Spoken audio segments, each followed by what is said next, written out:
فرمایا کہ یہ بات اس وقت لوگوں کو بتانے کی بہت زیادہ ضرورت ہے۔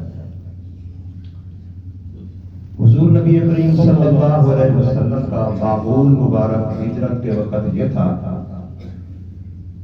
کہ حضور صلی اللہ علیہ وسلم نے ایک مہاجر صحابی اور ایک انصار صحابی کی آپس میں موافقات بھائی بنایا۔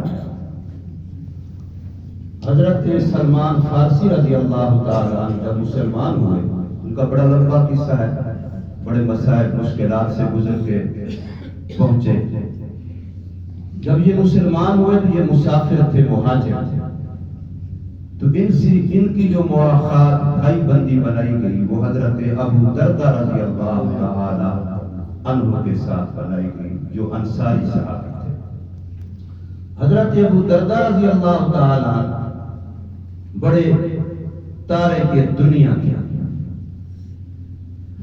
مجذوب قسم کے آدمی تھے، ہر وقت عبادت میں لگے رہتے تھے، لذات دنیا کو مکمل ترک کیا ہوا تھا۔ جب ان کی مواخات ہوئی، یہ اپنے بھائی کو لے کر کے گھر پہنچے تو ان کے گھر کا نظم نسق دیکھ کر کے حضرت سلمان رضی اللہ عنہ اندازہ لگا لیا۔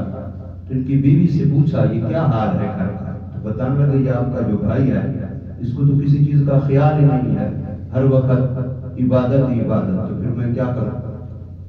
بہرحال حضرت سلمان رضی اللہ عنہ مہمان بھی ہیں، بھائی بھی بن گئے ہیں، اسی گھر کے فرد بھی بن گئے ہیں۔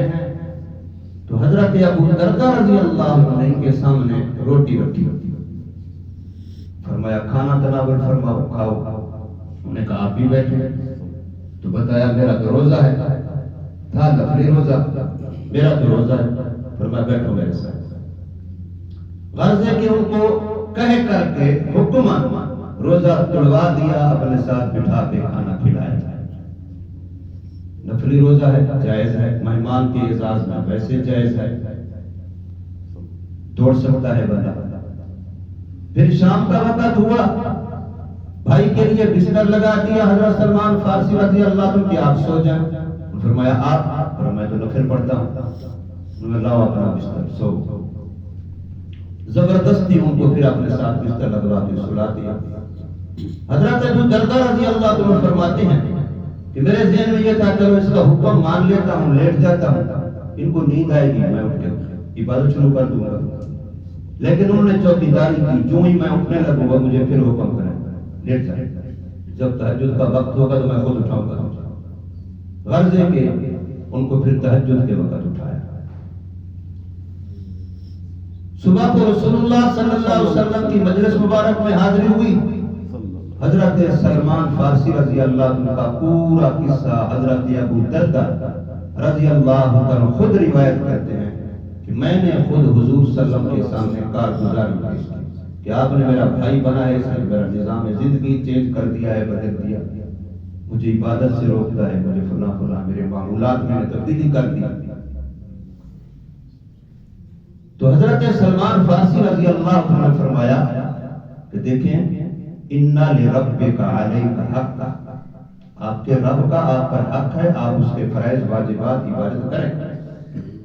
وَإِنَّ لِجَسَدِكَ عَلَيْكَ حَقًّا، آپ کے جسم کا بھی آپ پر حق ہے، اس کو آپ آرام بھی پہنچائیں، کھانا پانی کا بھی خیال کریں۔ وَإِنَّ لِزَوْجِكَ عَلَيْكَ حَقًّا، آپ کی بیوی کا بھی آپ پر حق ہے، اس کے حقوق بھی ادا کریں۔ وَإِنَّ لِزَوْجِكَ عَلَيْكَ حَقًّا، آپ کے مہمان کا جو آپ کی ملاقات کے لیے آئے اس کا بھی آپ پر حق ہے، آپ اس کو بھی وقت دیں۔ اور پھر فرمایا آگے دین کیا ہے؟ دین یہ ہے آتے کل ذی حق حقہ، کہ آپ ہر حقدار کو اس کا حق دیں۔ اللہ بھی حقدار ہے، اس کو اپنا حق دیں، ہر چیز کا ایک حق ہے، اس کو اپنا حق دیں۔ آتے کل ذی حق حقہ، یہ حضرت سلمان فارسی رضی اللہ عنہ نے ارشاد فرمایا۔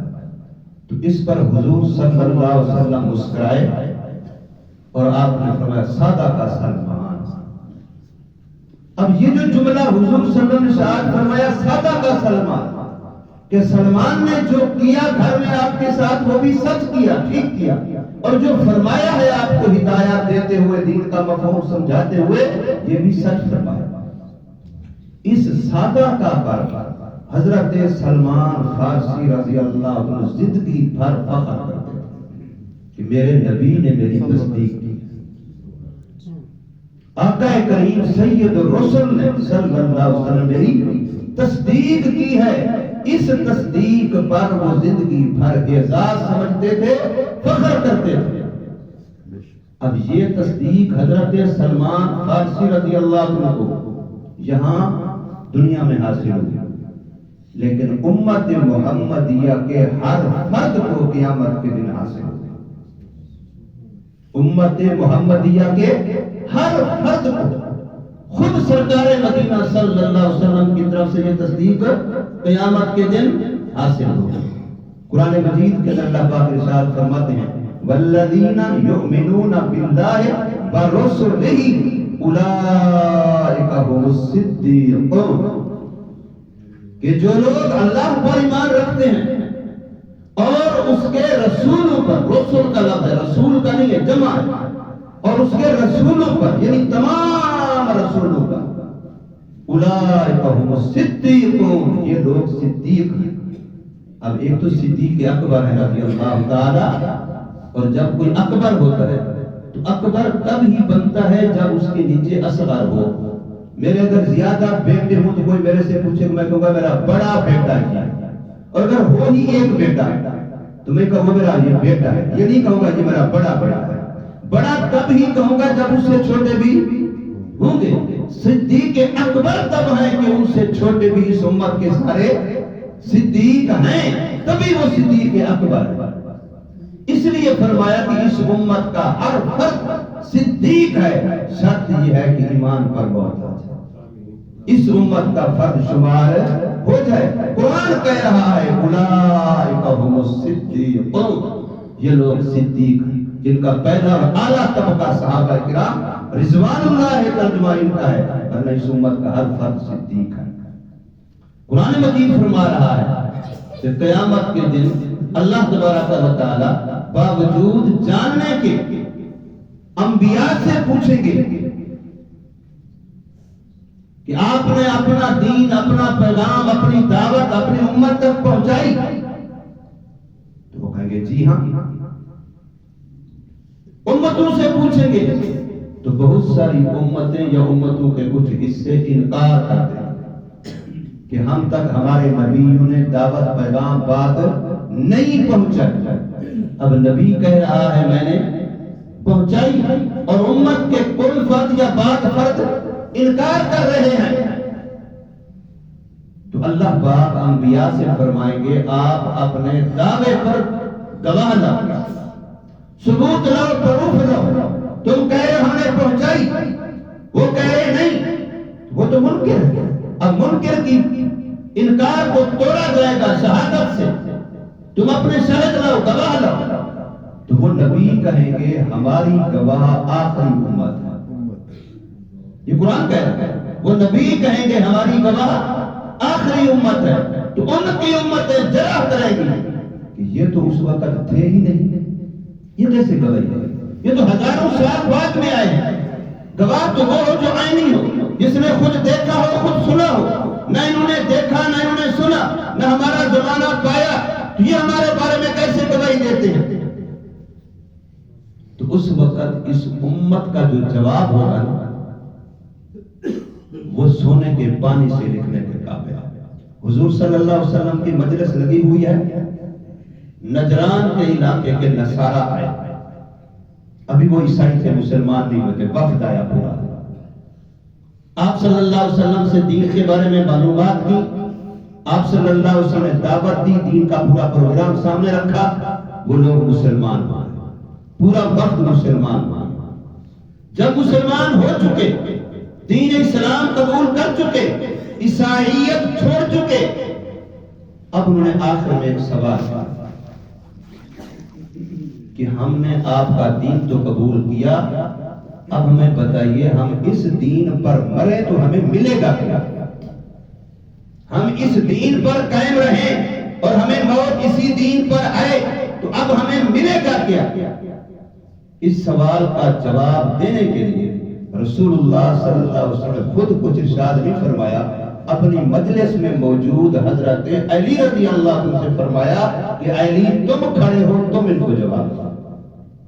حضرت علی رضی اللہ عنہ نے شروع فرمایا کہ مومن کی موت یوں آتی ہے، پھر مومن کی قبر یوں ہوتی ہے، مومن کا معاملہ یوں ہوتا ہے، ایسے بیان کر رہے ہیں تسلسل سے، روانگی سے، بڑے وثوق سے، باعتماد، بڑے پراعتماد لہجے میں۔ تو ان میں سے ایک بندہ کہنے لگا یہ بیان تو ایسے کر رہے ہیں جیسے معلوم ہوتا ہے خود بیتی سنا رہے ہیں، مرے ہیں اور یہ سارے حالات دیکھ کے واپس آئے ہیں، ہمیں اتنے پراعتماد طریقے سنا رہے ہیں، ایسے وثوق سے بیان کرے جیسے خود ان پر بیتی ہو، سارا کچھ دیکھ چکے ہو۔ تو حضرت علی رضی اللہ عنہ نے ایک جملہ فرمایا، اور یہی جملہ قیامت میں ہر امتی کہے گا۔ فرمایا لوگوں، اگر علی خود دیکھ چکا ہوتا، علی خود یہ سب کچھ سن چکا ہوتا تو اتنا یقین نہ ہوتا جتنا اس نبی کی زبان سے سننے کے بعد مجھے یہ صدیقیت کا مقام ہے کہ مخبر صادق سچے خبر دینے والے کی خبر پر مجھے اتنا یقین ہے کہ اپنی آنکھ کے دیکھنے پر، کان کے سننے پر اتنا یقین نہیں ہے۔ ہمارا دنیا کا عام اصول ہے لیس الخبر کالمعاجن، یہ حدیث کا مفہوم بھی ہے کہ سنی سنائی بات دیکھی کی طرح نہیں ہو سکتی، شنیدہ قائب وقت مانے تے دیدہ، فارسی میں یہ جملہ بولا جاتا ہے، سنا ہوا دیکھے ہوئے کے برابر کہاں ہو سکتا ہے؟ لیکن یاد رکھیے یہ اس وقت ہے جب مخبر صادق کی خبر نہ ہو۔ یہاں اللہ کا لفظ ہے آگے، اللہ، مگر اس وقت آنکھ کے دیکھنے سے، کان کے سننے سے زیادہ یقین آتا ہے جب خبر دینے والا محمد صلی اللہ علیہ وسلم ہو یا خبر دینے والا کلام اللہ۔ قرآن مجید بتا دے ایک بار، حضور صلی اللہ علیہ وسلم ارشاد فرما دے ایک بار، تو وہ اتنا یقینی ہے کہ ہمیں اپنے مشاہدے پر بھی اتنا یقین نہیں ہے جتنا اس خبر پر ہے۔ اور یاد رکھیے اسی تصدیق کا نام ایمان ہے، اسی تصدیق کا نام ایمان ہے۔ ایمان تصدیق کا نام ہے، ایمان یقین کا نام ہے، اور اس کے مقابلے میں تکذیب ہے، اس کے مقابلے میں تشکیک ہے۔ شک آ گیا ایمان گیا، تکذیب آ گئی ایمان گیا۔